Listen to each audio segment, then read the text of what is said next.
You're watching Book TV on C-SPAN 2. Join us for a look at the world of nonfiction books and the publishing industry, Saturday morning at 8 through Monday morning at 8 Eastern. 48 hours of nonfiction books all weekend, every weekend on Book TV. Andrea Dworkin is the author of Women-Hating, Pornography, and Right-Wing Women. Her latest book, Heartbreak, chronicles her evolution from youthful devotee of music and books to campaigner against pornography and prostitution. This 50-minute event takes place at the Schlesinger Library of the Radcliffe Institution for Advanced Study in Cambridge, Massachusetts, which now houses Ms. Dworkin's personal papers. Public life as long ago as 1965, when she was arrested for protesting against the Vietnam War, and then made headlines by publicizing her brutal treatment at the Women's House of Detention in New York, where she was incarcerated for several days. Since the 1980s, the public activism of hers that's best known has been her joint effort with Catherine McKinnon to criminalize pornography and protest the sexual abuse of women as sex discrimination. All of Andrea Dworkin's work is political, but her mode is usually literary. That is, Andrea Dworkin is a writer of great power and variety. Before she even graduated from college, she had published a book of poetry. Her works of feminist theory and polemic have all, each and every one, created a firestorm of controversy and criticism. These books began with Woman-Hating of 1974 and progressed with Our Blood, Prophecies and Discourses on Sexual Politics, just 2 years after that.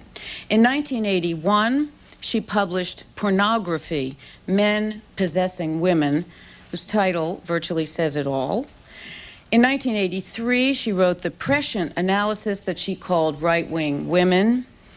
In 1987, the book with her shortest yet most incendiary title, Intercourse. In 1988, she published a compilation of her shorter writings over a dozen years called Letters from a War Zone. And more recently, she's moved on to explicitly theoretical work, including Life and Death of 1997 and Scapegoat, The Jews, Israel, and Women's Liberation, published in 2000. Interspersed with these political writings were more than one novel, short story collection, and book of poetry. And now she's published Heartbreak. In the very beginning of this memoir, Ms. Dworkin writes about her childhood piano lessons and her own engagement with the subversive and intensely evocative powers of music. She marveled then at what a composer like Bach had done with music. I quote her, "Repetition, variation, risk, originality, and commitment created the piece and conveyed the ideas." She recalls, I quote again, "I wanted to do that with writing," end quote. We think she has more than succeeded. Please welcome Andrea Dworkin.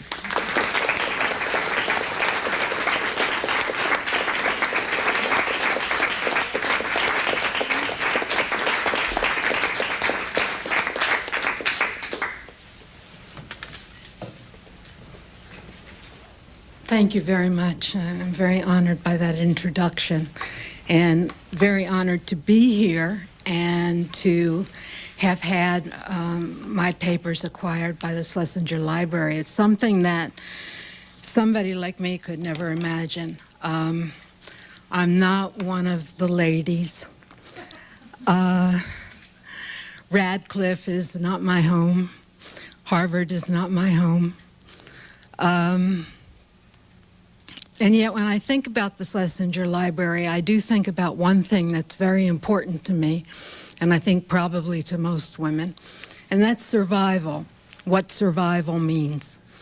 And there's nothing that has more to do with survival than a library, because when you walk into a library, you see the names, the papers, the activities, the practices of many women whom you don't know, whose names you don't know. And for all I know, in a few years, you won't know my name either. It's the truth about women that we get lost, that our work gets lost, that our lives get lost. And so the Schlesinger Library has done me the great honor of letting me survive, letting my work survive.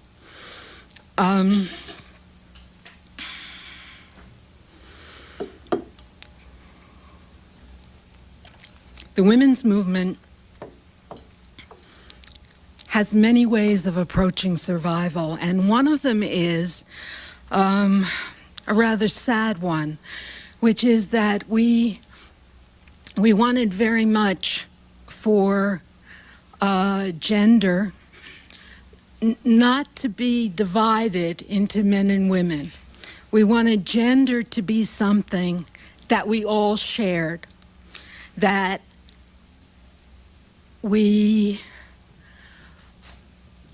that covered a host of practices that we all were part of, that we all could do.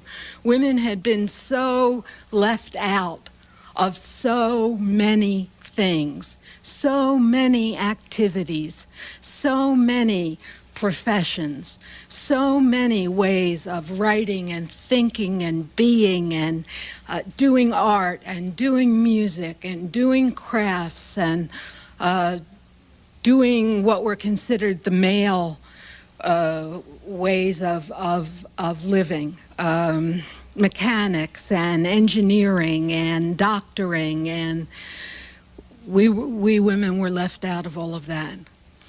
And so slowly, over the last 25 years, we've built a way of becoming part of everything on the planet, everything that men do, we've learned to do. Everything that men consider to be their own, we have taken to be our own. And we haven't allowed gender to divide us. We have tried very hard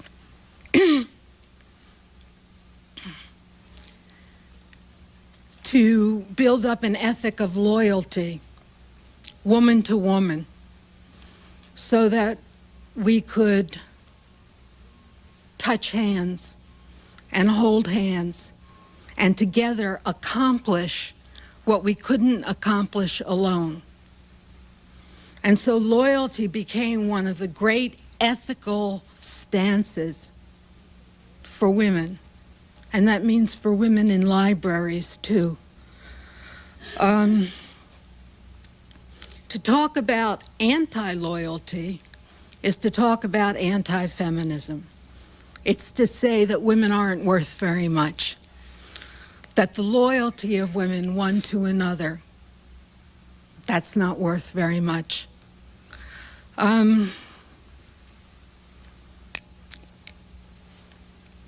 Anti-feminism isn't just an ideology. It's not just a way of being bitter or being angry. It's not just a way of having one set of politics and not another set of politics. Anti-feminism is a way of selling out other women, of refusing to be faithful to other women, of refusing to let other women in where other women long to be. And that is doing the kind of work that other women need to do. In the last 10, maybe 15 years, women have been recolonized back into houses, taking care of children. It's not a bad choice, but it's not perhaps the best choice. Someone noted to me the other day that she was getting very tired of hearing women with our voices higher than they should be.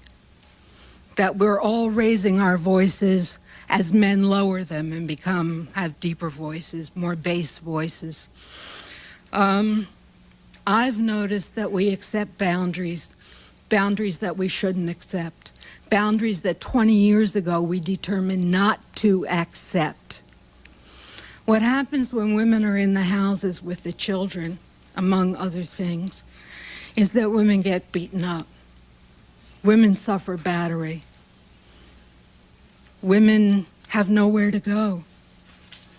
Women try to protect their children from male violence. Women try to be loyal to their children since they've given up being loyal to each other. The 20 or 25 years of the women's movement was filled with activism, with political activism, with creative activism, with activism in all the fields that women had been thrown out of. And that activism was perceived as hostility, that women were hostile because women were active, or because women engaged in political activism. There was a kind of desperation around women's activism. There was a notion that if you were an activist woman, you were an anti-male woman. You were a woman who hated men, you didn't like men. No one asked what there was to like, but never mind. It was important for all of us not to accept the despair that kind of question caused, although a lot of us did accept it. We didn't want to be called man-haters. We didn't want to be told that we hated men or didn't like men, even if we couldn't think of 10 men on a given day that we particularly liked. We tried. We tried hard. We counted to 10. We counted to 15. We did our best. And our best was very good. Our best was very good. We were kind. We were generous. But we were also active. We were active at all the places that kept women out. We gathered together to be political activists. In particular, we were active about rape.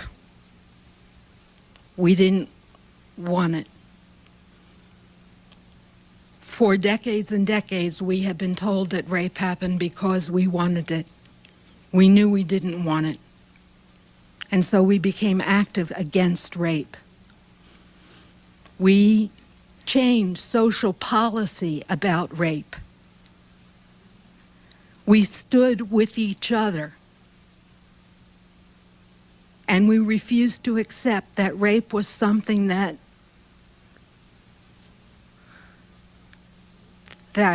we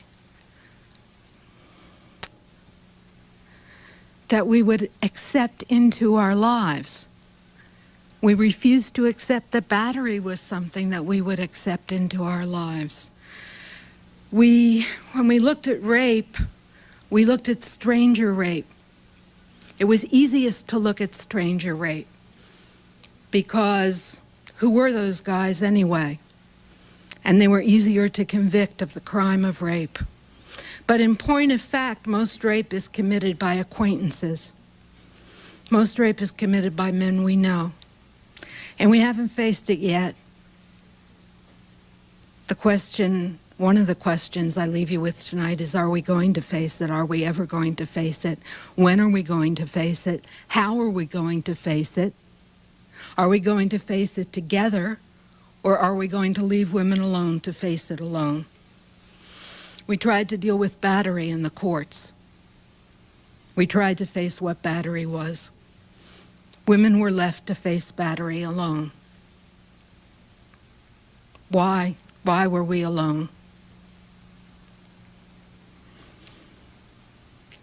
We tried to face pornography, a huge multi-million-dollar business that exploited women, that degraded women, that humiliated women.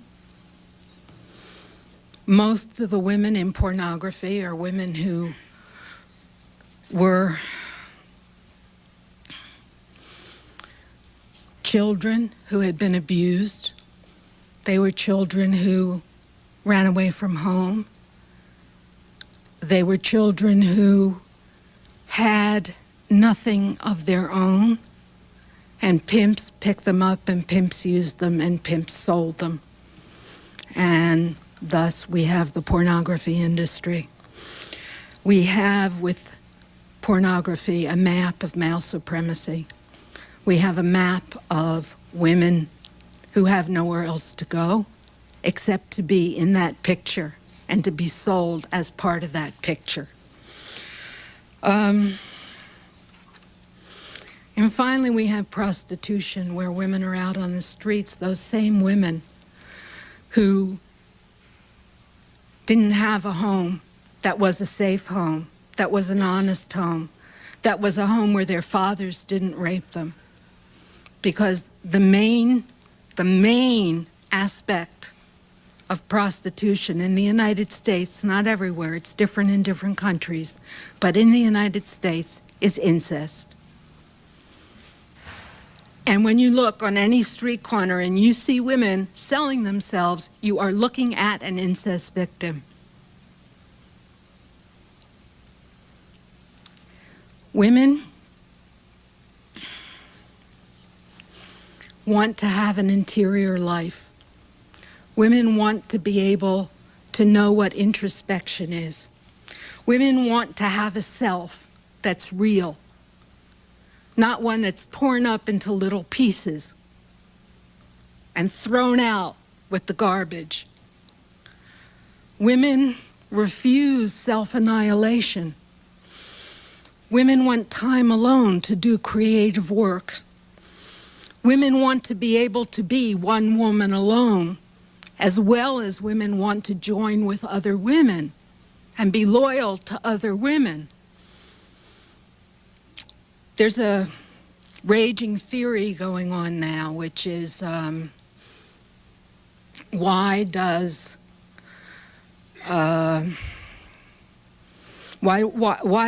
we talk about women or about blacks or about other ethnic groups as if the injuries done to them are done to individuals rather than to groups? And the fact of the matter is, if something is done to you because you're part of a group, it's done to you because you're part of a group.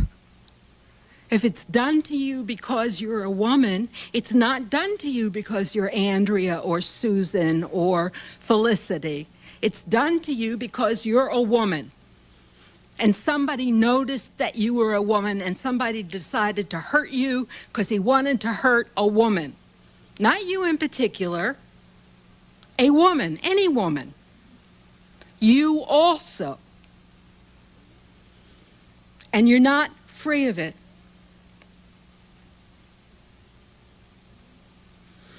The question is, how are you ever going to be free of it? How are any of us ever going to be free of it? We have the single citizen versus the discriminated against class, the discriminated against gender, the discriminated against race. And we have responsibilities, which is to say that when we're part of a group,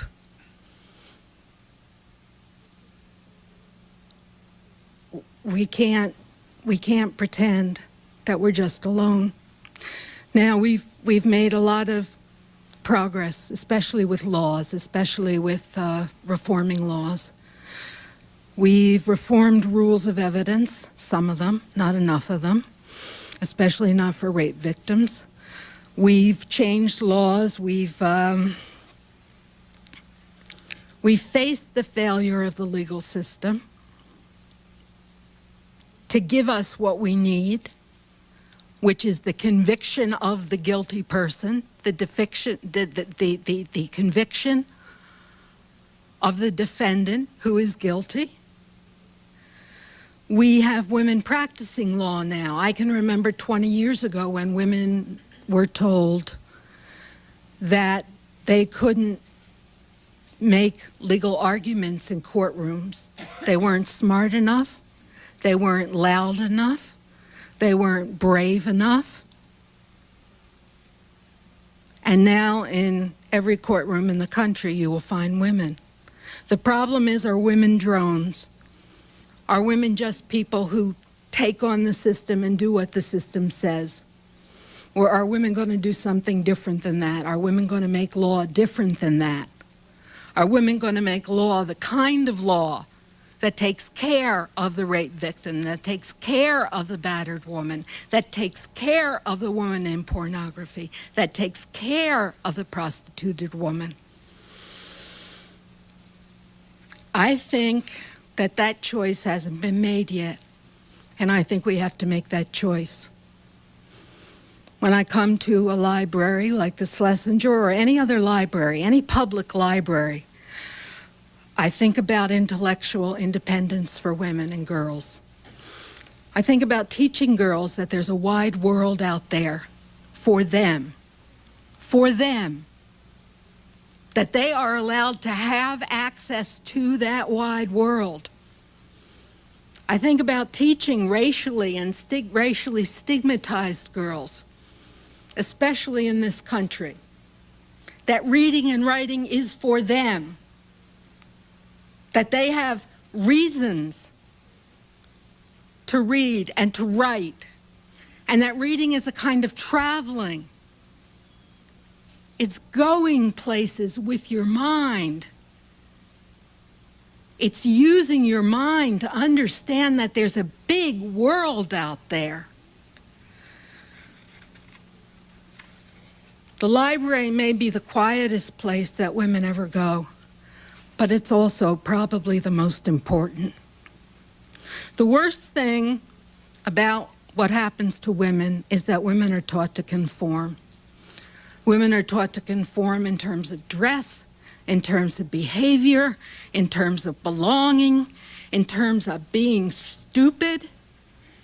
We're especially taught to be stupid, especially for boys, and may I say, even at Harvard. We're taught not to stand out. We're taught not to have self-esteem. We're taught to play games instead of to do the things that we want to do, that we think are important to do. We're taught to use our bodies for sex and not for much else. And we're taught that if we find ourselves near or in the middle of a gang rape, it's not our responsibility to stop it. It's not our responsibility to stop the girl who's being injured from being injured, but it is our responsibility to stop it.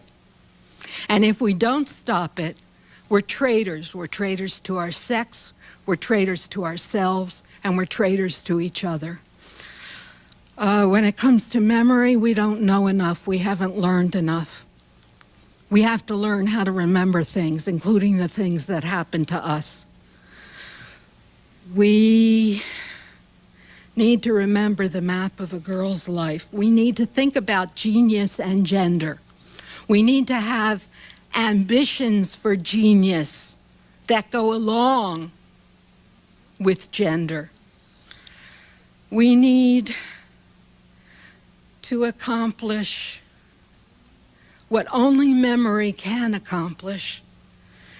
And we need to be able to withstand sadness, and we need to be able to withstand grief. We need to be that strong. We need to be that courageous. When it comes to change, we need to eliminate sexual exploitation. Eliminate it, not make it a little better. Eliminate it, get rid of it. We don't want it. We don't want it happening to us. We don't want it to happen to the woman next to us.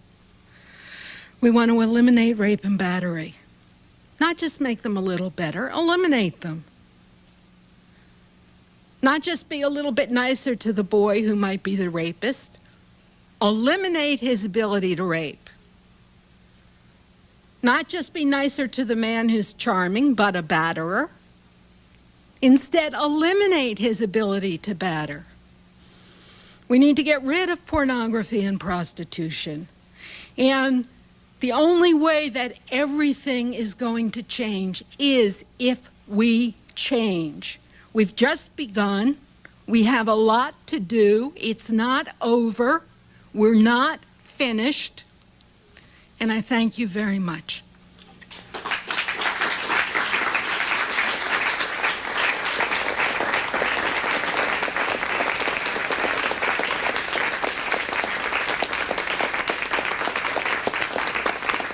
We can invite questions now, but if people would just step up to the microphone.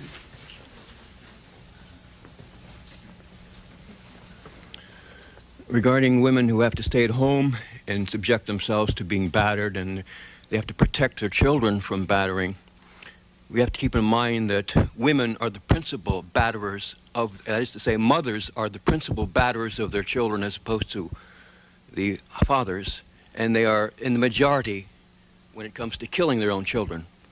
I don't think you're going to deny that because the facts are quite clear. In addition to that, I'd like you to comment on this Wall Street Journal item, which appeared just a few days ago, very short. Newborns face a greater risk of being killed than any other cohort before the age of 17, according to the CDC. Infanticides are most likely in the first week of life, with 82% committed the day of birth. Typically, the mother is the culprit. Comment on that, please, if you would. And finally, the India Supreme Court recently ruled that companies which make equipment which can detect the sex of the unborn, that has to be reported when they sell to a client. These sales have to be reported.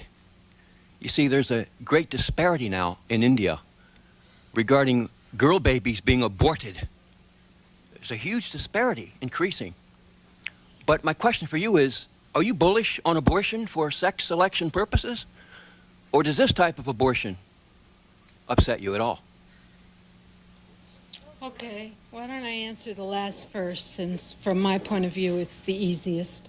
I am appalled by sex-selected abortion.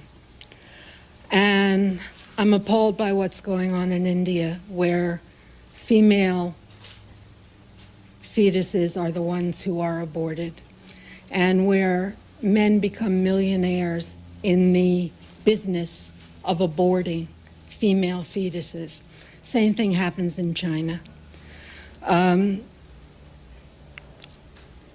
It is not my knowledge that women are the ones who kill their children. In fact, it's a rare and unusual thing for a woman to kill her child or her children.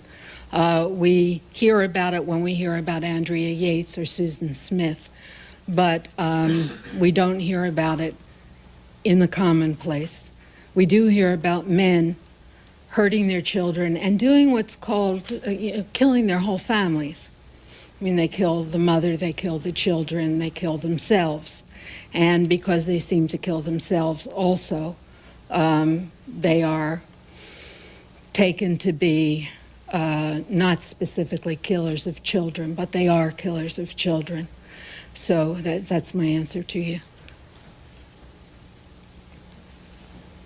Anybody who wants to speak, please go to the microphone, and I'm happy to talk to you or listen to you. Hi.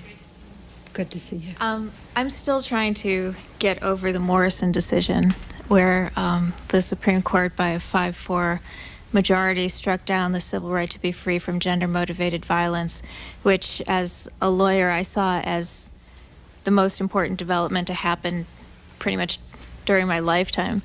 I'm still struggling for a strategy to do in the wake of that. I was wondering if you had any comments on that. Well, yeah. I mean, it took, what was it, 50 years to deal with civil rights based on race. And it took going back to the court and back to the court and back to the court and back to the court until we began to get some kinds of decisions that began to break down that wall of, that sick wall of hatred. And I think that it's not going to take any less time with women. I think that we, as Americans, always expect things to happen fast. And as activists, we have to know that they happen slowly. And we have to be patient. And we have to keep bringing case after case after case after case. We don't have the resources to do that. We have to get lawyers who are willing to do that. And there were only a couple of lawyers who were willing to do it for civil rights based on race.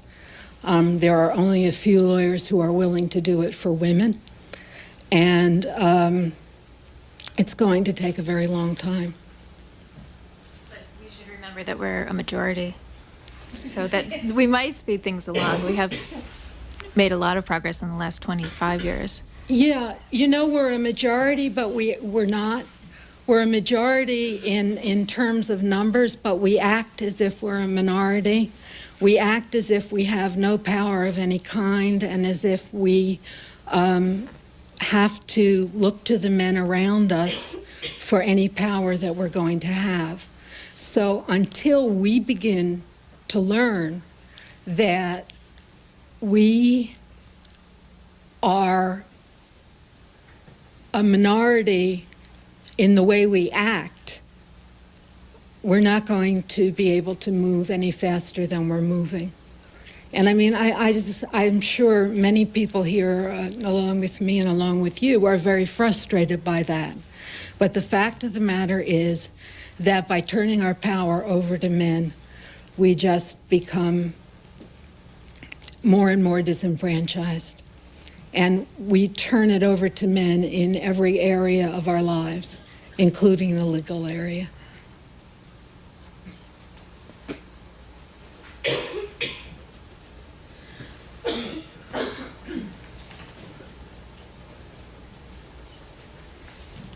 Hi, Andrea. Hi. I would like to hear you comment on the for-profit application of reproductive technology that's marketed nowadays as offering choices to women, and maybe perhaps make some comparisons to maybe the application of abortion technology in India and China. Well, I think that that's hard for me to do. I'm not really an expert in it. I have written a lot about the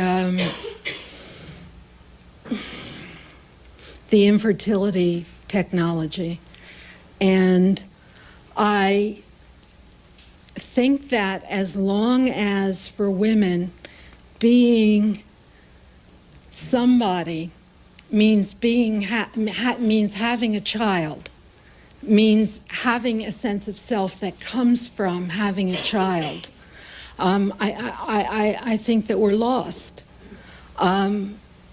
The men who sell reproductive technologies make a lot of money from it. Women don't make a lot of money from it. Women are, on the contrary, in a desperate situation, begging for access to that technology.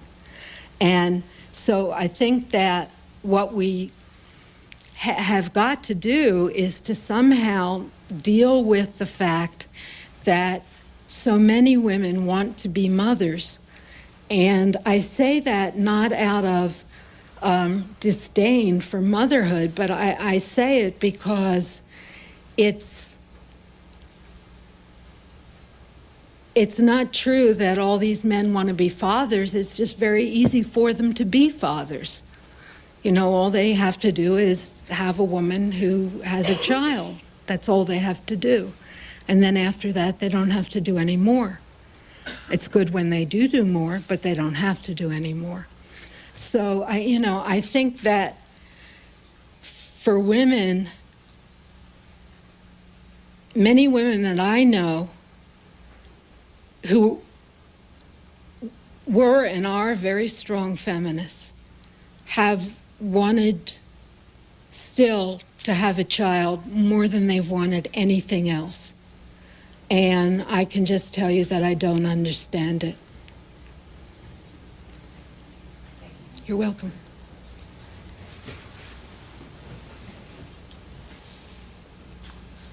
Christopher,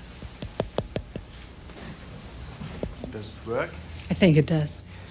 You have been wondering whether law is an appropriate tool for the protection and also for the advancement of women.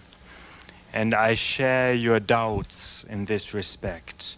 I think, and I say this as a lawyer, that law, at least to a considerable extent, is discourse of power and oppression and exploitation.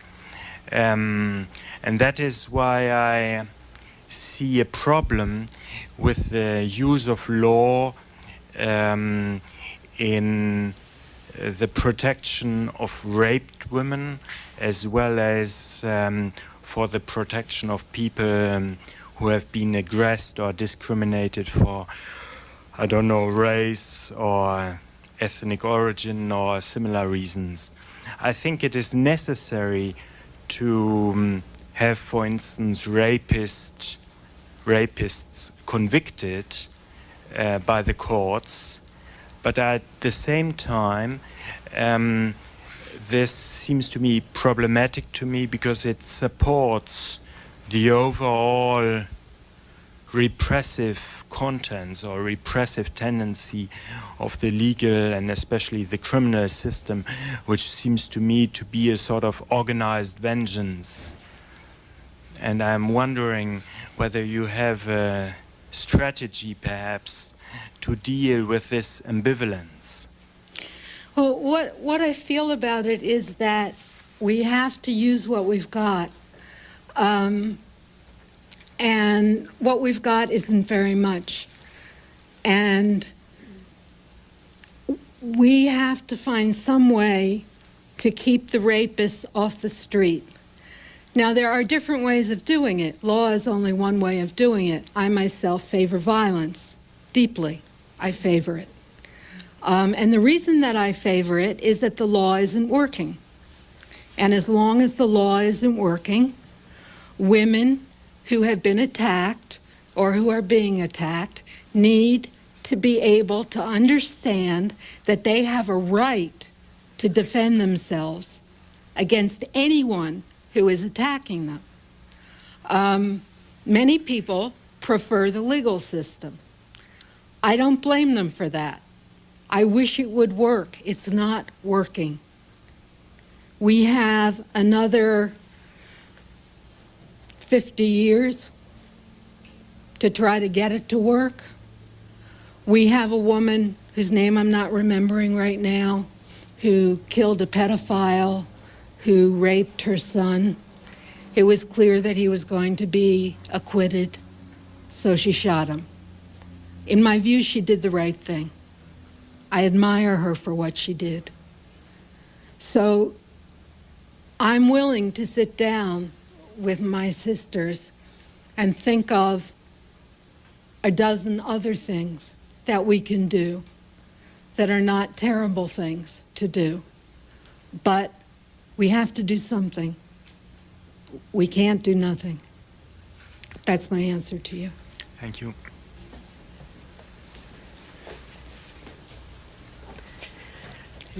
Hello. I'm going to try to lower my voice as much as I can. I've spent a good part of my life becoming part of not only the women's movement, but an activity that encouraged women to enter political life through an organization, and there are many now. What I would like you to comment on is what you think of as the efficacy of women in political life. I started in 1968 or 9, and I'm a survivor. The maxim in politics is you get along if you go along, and the certain amount of co-optation that happens when women become active in either of the two dominant parties that we have, and are helped by men to attain certain levels of power. And I'm wondering if it's even possible, I'm not talking about any other country except our own, for women to really not only aspire, but to get to positions of power without somehow having their own belief in the superiority of women in public office somehow co-opted and compromised. That is an excellent question. Thank you. I am remembering when you speak the first convention in which Bill Clinton was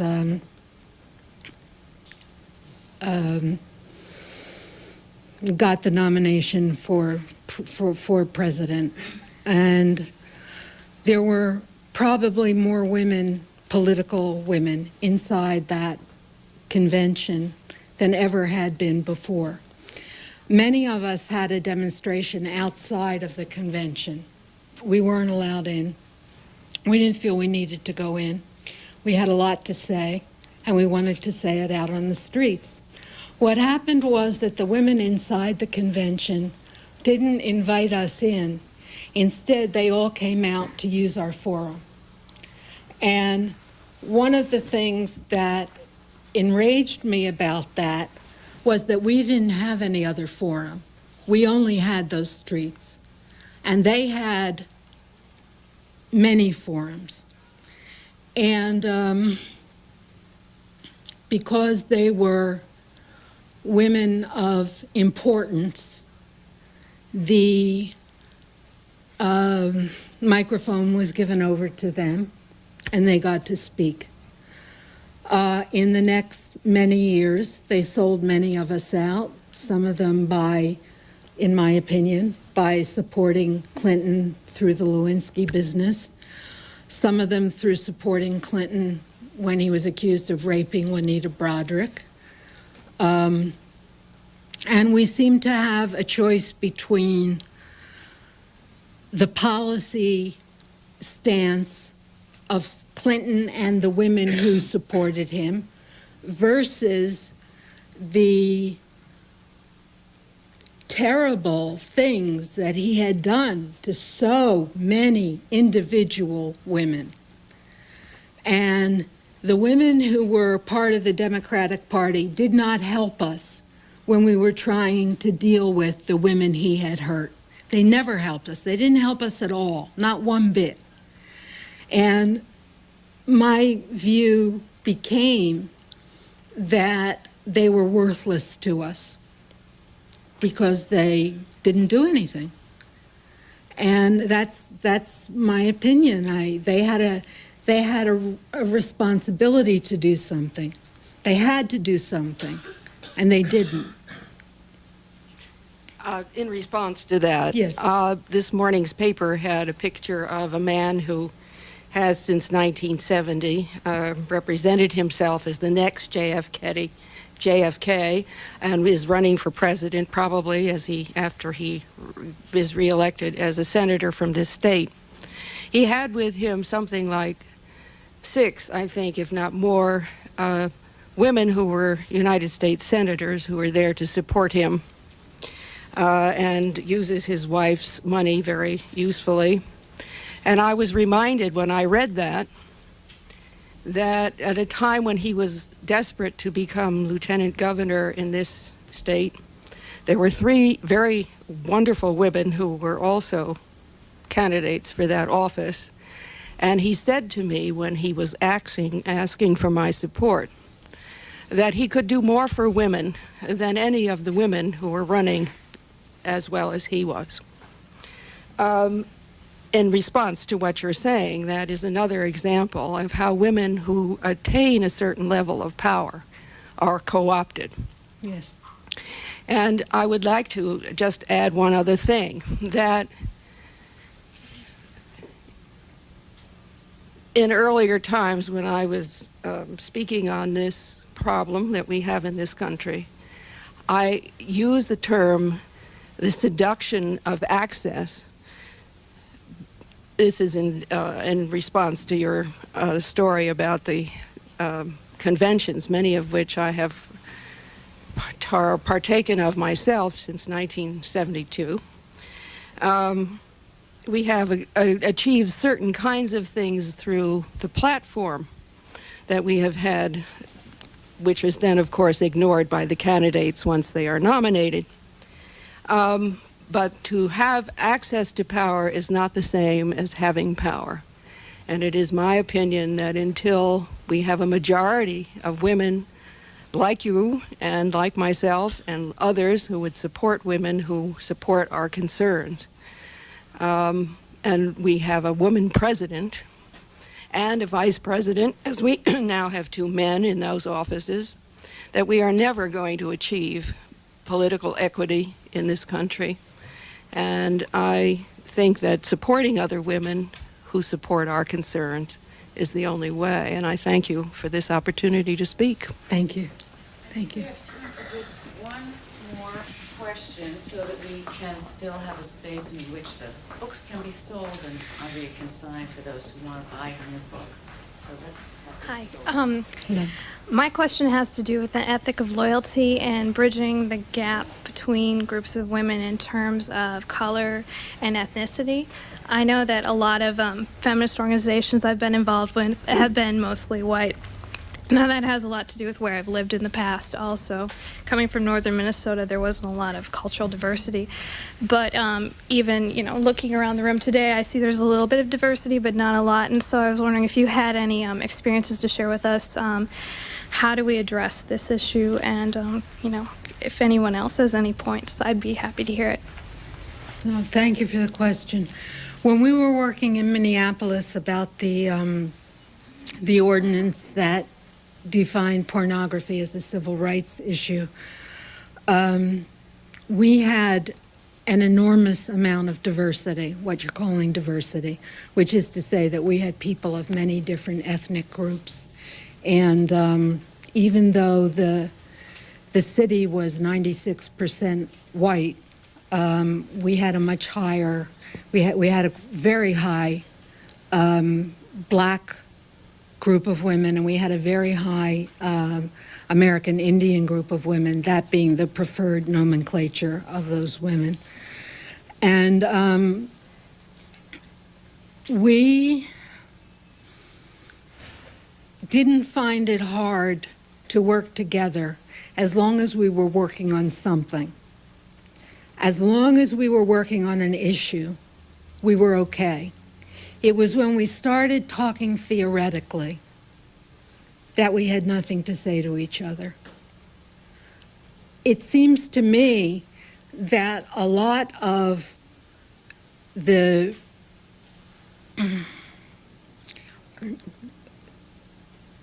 answers to feminist questions have to do with the fact that we speak too theoretically to each other, and that we're not dealing with the actual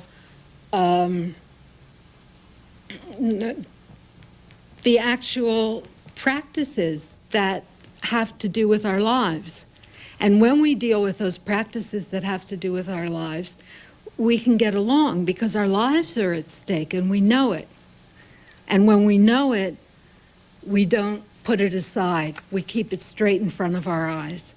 So that was an extraordinary experience for me. And I was called in to one of the city council people one day, a white man, and he said to me with a smile on his face, "You just don't understand Scandinavian politics." And I said, "I beg your pardon, what are Scandinavian politics?" And he said, "Well, it's everything that's not New York politics." And I said, "I understand that. I know just what that means." And he was right in the sense that the white women wanted to be white together in the discussions.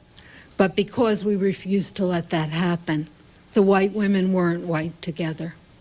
And many groups of many different ethnicities did work together. So that's what I recommend. I think that nothing that I've seen happen in the women's movement has been as important as watching women in Minneapolis work together to do something about pornography. Now, the fact of the matter is that the pornography is absolutely filled with racist hatred and bigotry.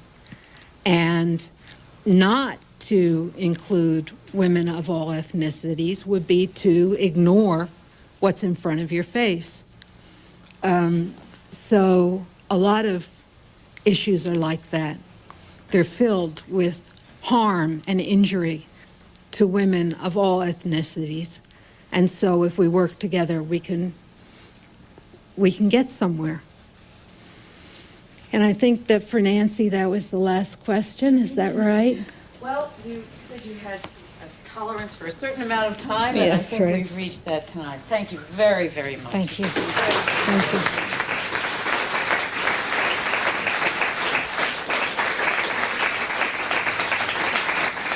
Thank you. You're very kind. Thank you. Andrea Dworkin is author of Women Hating, Pornography, and Right-Wing Women. Her latest book, Heartbreak, a political memoir of a feminist militant, is published by Basic Books. Visit basicbooks.com to get more information.